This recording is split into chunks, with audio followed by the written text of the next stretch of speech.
Ready start. अंततः paper leak विरोधी संशोधन विधेयक लोकसभा से पारित हो गया।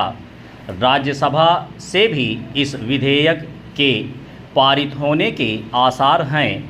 इस विधेयक पर संसद की मुहर लगने के साथ ही पेपर लीक विरोधी कानून और अधिक कठोर हो जाएगा, लेकिन यह समय बताएगा कि वह परीक्षाओं में सेंध लगाने वाले तत्वों को हतोत्साहित करने में सफल होगा या नहीं।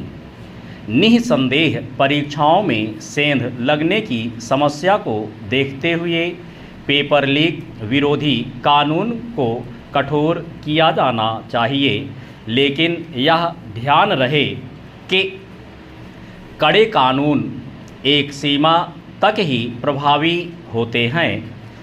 आवश्यकता इसके उपाय करने की भी है कि पेपर लीक हो ही ना सकें। आशा की जाती है कि नंदन नीलेकणी के नेतृत्व में गठित समिति की ओर से सुझाए गए उपायों पर अमल करने में भी तत्परता दिखाई जाएगी। ऐसा करना इसलिए आवश्यक है क्योंकि देश में पेपर लीक कराने वाला एक माफिया पैदा हो गया है। यह माफिया इसलिए पैदा हुआ है क्योंकि ऐसे छात्रों की संख्या बढ़ी है जो छल छद्म से परीक्षा पास करना चाहते हैं। इसी के साथ स्कूली परीक्षाओं में भी नकल की प्रवृत्ति बढ़ती चली जा रही है। जो छात्र स्कूली परीक्षाओं में नकल करके पास होते हैं वही आगे चलकर प्रतियोगी परीक्षाओं को अनुचित तरीके से पास करने के जतन करते हैं। स्पष्ट है कि पेपर लीक की समस्या के पीछे कहीं ना कहीं समाज का चारित्रिक पतन भी जिम्मेदार है। इससे समझा जा सकता है कि छात्रों और अभिभावकों के साथ साथ शिक्षक भी पेपर लीक में लिप्त पाए जा रहे हैं। यह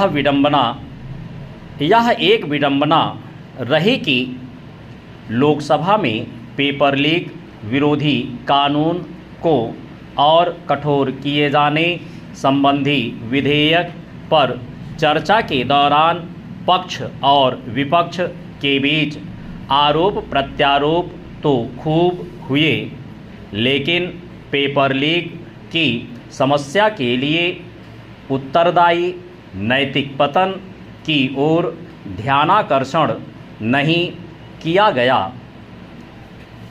कहीं इसलिए तो नहीं कि हमारे कई जनप्रतिनिधि भी ऐसे हैं जिन पर छल कपट के सहारे पास होने के आरोप लगे हैं। यह निराशाजनक रहा कि लोकसभा में पेपर लीक विधेयक के गुण दोष पर बहुत कम चर्चा हुई। पक्ष विपक्ष एक दूसरे को कठघरे में खड़ा करता रहा और शिक्षा एवं परीक्षा व्यवस्था की कमियों पर गंभीर चर्चा करने के लिए आगे नहीं आया। जो चर्चा हुई भी वह स्तरहीन ही रही। ऐसा लगा कि पक्ष विपक्ष की रुचि पेपर लीक के लिए एक दूसरे को दोषी बताने की रही। कुछ नेता तो ऐसे रहे जिन्होंने पेपर लीक विधेयक पर कुछ कहा ही नहीं। इसके बजाय वे इधर उधर की बातें करते रहे। इनमें नेता विपक्ष राहुल गांधी भी रहे। उनका भाषण एक तरह से इसका परिचायक रहा कि किसी गंभीर मुद्दे पर सार्थक चर्चा कैसे न की जाए।